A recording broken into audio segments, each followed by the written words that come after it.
What's up, guys? Welcome to another episode. We're back in the desert out on another long trip. This is the first video of probably many on this trip. So tonight we got a big hike for you guys, but first, a sunrise.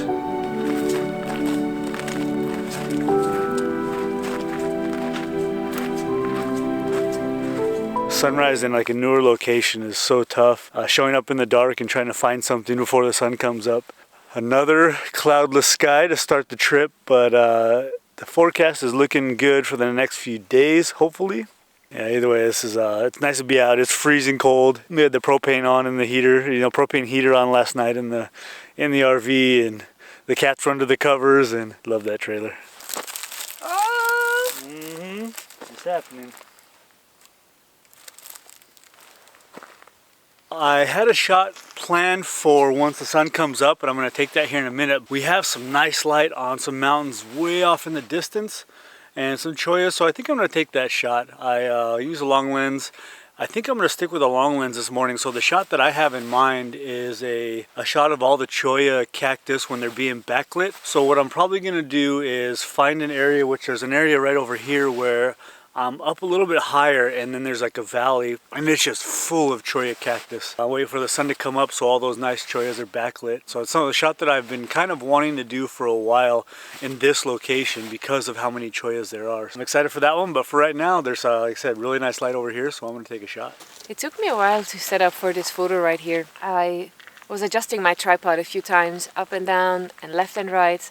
And what I'm looking at is a little group of cholla cactus. I call them the chanting cactus because they're forming a little half circle and it looks like they're standing together, and one passed away. So what I try to do is to fill that spot with one in the background. Where I'm standing right now, it almost looks like it's a complete circle again. What I'm doing now is I'm waiting for the sun to come high up enough so that the rays come through the different valleys and separate them.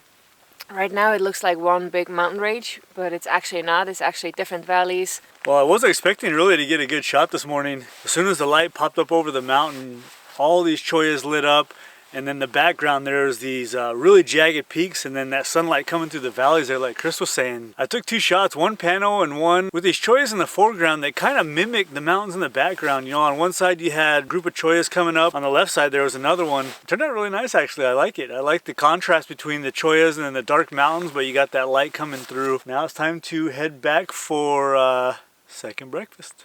Well, look who it is. How are you doing? Hi.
Bless you.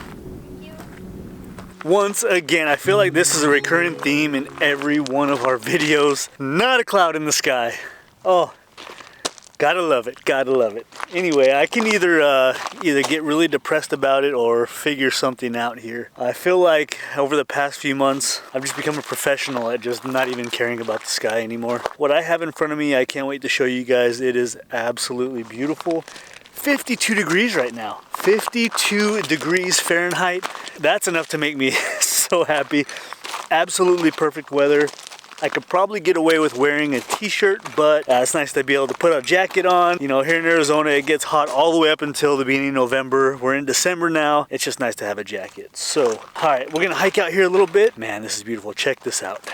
beautiful, beautiful light on all these cholla cactus. The one thing I can tell you about the desert here is the cholla cactus, when they're backlit, are just stunning, just absolutely beautiful. That's going to be my main subject today. So I want to talk a little bit about chaos, organizing chaos, coming up with something appealing, something impactful. Yeah, maybe a little composition tip right here. So let me look around a little bit, and I'll get back with you guys in just a second.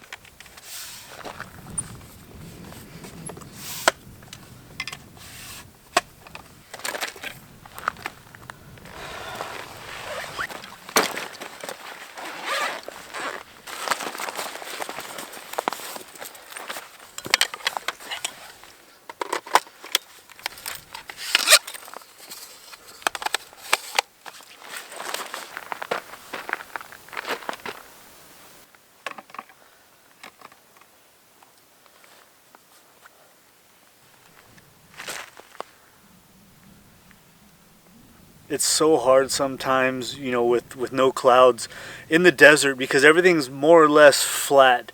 You know, we got some big mountains here, so I've made the creative decision to completely cut the sky out, or almost minimize it, because it's just, there's nothing exciting about it. There's a few little clouds way on the horizon, which isn't going to do me any good in a photo. I'm using my long lens and just shooting what I find interesting. So the thing for me is making sure that what I'm shooting, the subject that I'm picking, is clear to the viewer. It's like a sentence. It needs to have a clear subject. This is going to be a very abstract shot with a lot of repeating patterns. Choosing something in the foreground like an anchor. One cactus that grabs your attention, and then your eye is drawn to the lighter parts of the photo, which there's light everywhere on all of these chollas that are backlit, so your eye is going through the photo at all these bright spots. So you have these repeating patterns of bright spots leading your way through the photo from very front all the way back, and then it's anchored again by this little mountain that's back there in the very background that's got a nice round shape to it. I'm gonna wait for the sun to drop a little bit, just to get that nice golden light on the background. The mountains in the background too, I'm getting this side light, so I'm getting light through these canyons a little bit. It's just making for a really nice scene. I'm able to disregard the sky completely and just focus in on the interesting part of this landscape and trying to tell the story of the landscape. What I'm gonna have to do, and it's gonna be a pain, is focus stack with this long lens. Focus stacking can be difficult in desert scenes with cactus anyway, but it's gonna be extremely difficult because of the compression with a long lens. It's going to be a hard scene, but I think it's going to be worth it. I think it's going to be just one of those shots that I'm really happy with. About f8 here, just focus stack. You know, I'm going to use the focus stack feature on the D850. Focus on the very first cactus here in the foreground, and then just let it do its thing. In the last few weeks, I think I tried to prioritize the video quality before the photo quality, and I think it drained a little bit of my creativity when it comes to the photo. There is that weird space that you're in when you're filming a YouTube video,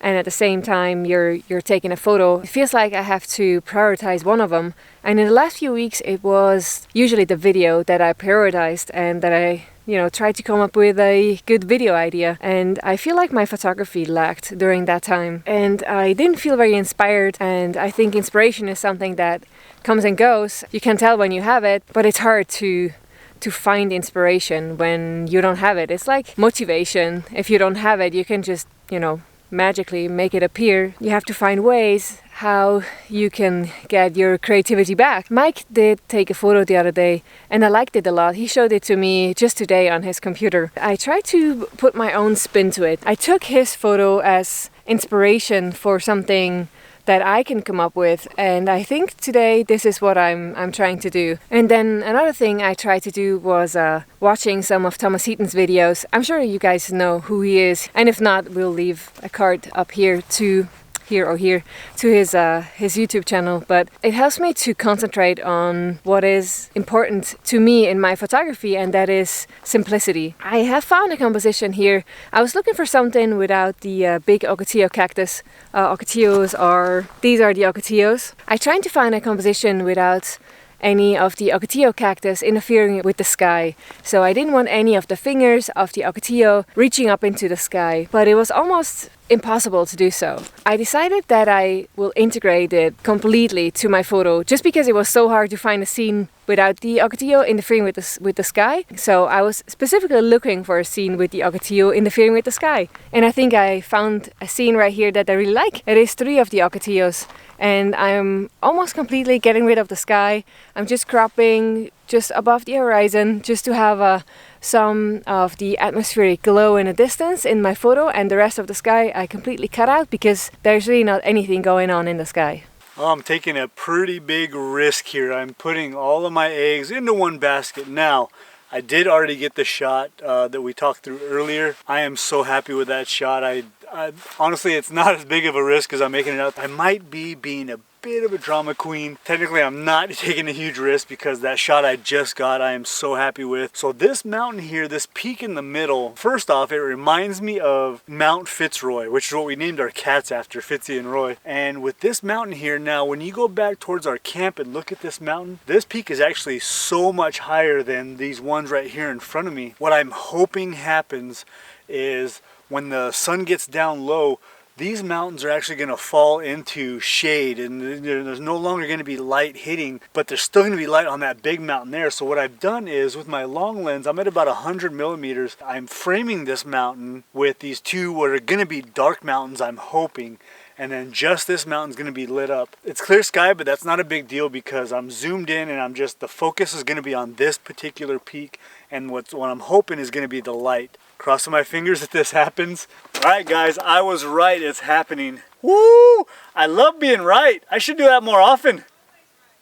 I'm always right, she says. Oh, that is nice. So I have this mountain in the background is lit up and just framed perfectly. The light is only on that peak, and the 2 mountains that are right here close to me are in shade. I'm probably going to wait a little bit longer. Ooh, okay. I think I'm going to like it. On the back of the camera, it looks nice. I'll probably end up doing like a square crop. I think a square crop would work really well here to cut out some of the sides. F11, 1/5 of a second, ISO 64. Man, this is absolutely glorious. I'm happy that I took the chance and waited here because this is actually really nice.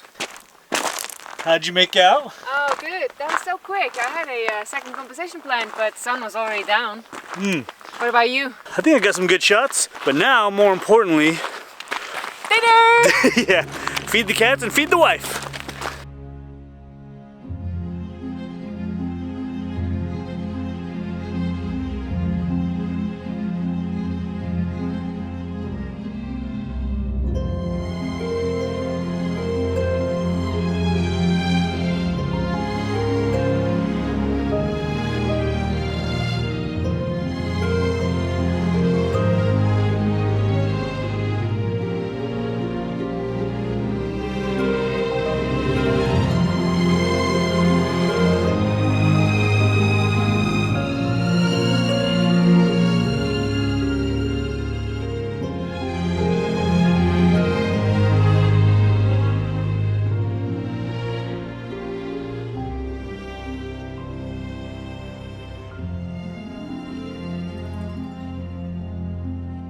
Alright guys, it looks like we have color finally for the first time. We got some high altitude clouds, not a lot, but it's very promising, and the cloud bank is moving towards us. So we gotta do one of the hardest things in photography, is trying to get a composition and a colorful sky for sunrise. See, they look like rocks, but they're actually dead chollas. Little barbs that fall off. So it's like walking in a field of landmines. Oh, here we go. So I think I found a shot that I like. So last time that I was here, I shot really wide angle and right up on these cacti and backlighting them, you know, when the sun pops up.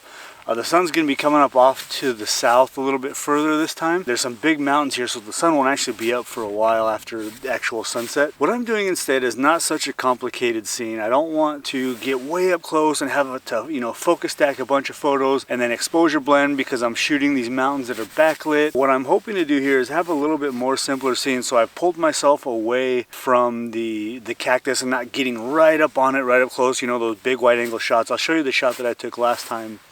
And it ended up being a pretty complicated scene to process. 5 or 6 photos for focus stacking and another 2 or 3 for exposure blending. And the photo didn't even turn out that great anyway. The conditions were not that good. What I'm doing here instead is I'm just pulling back a little bit. I'm at 24 millimeters, so the mountains are actually going to be a little bit bigger in the frame. This one, I'm back a little ways, and I have a nice row of chollas right in front of me. In the mid-ground, there's more chollas and 3 saguaro cacti that are sitting over here. And then I have the mountains, and because I'm zoomed in a little bit more, I'm at about 26 millimeters. So those mountains are a little bit bigger. You know, with me getting up close to my subject, these cacti, it makes those mountains smaller in the background. I want to change that with this shot here. Plus, just make it a simpler shot.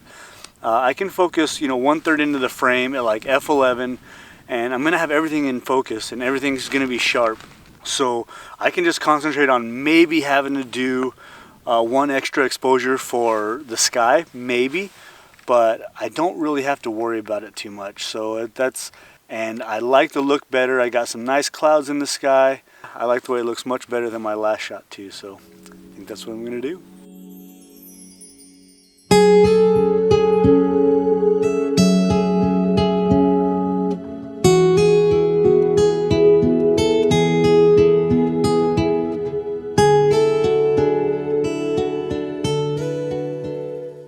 Look at this jerk. I was reshooting this earlier composition with some blue sky.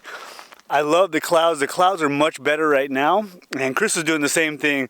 And as soon as we're getting ready to shoot, like, all right, this is the best conditions we've had all morning. This airplane just flies through with this little jet stream thing. Just, oh, that is so aggravating. Right through the middle of the photo. Oh, he couldn't have worse timing. That is so annoying. Yeah, all in all, it's a nice morning.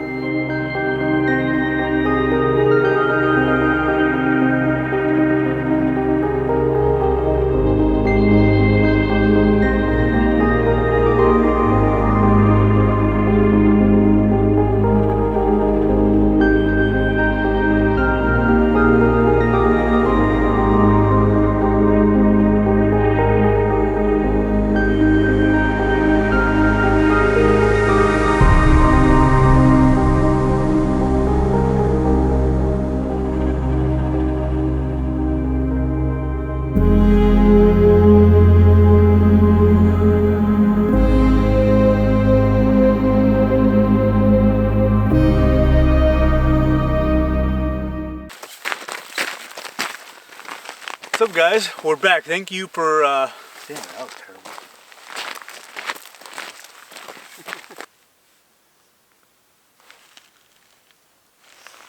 How many times can you say shit? As many as it takes.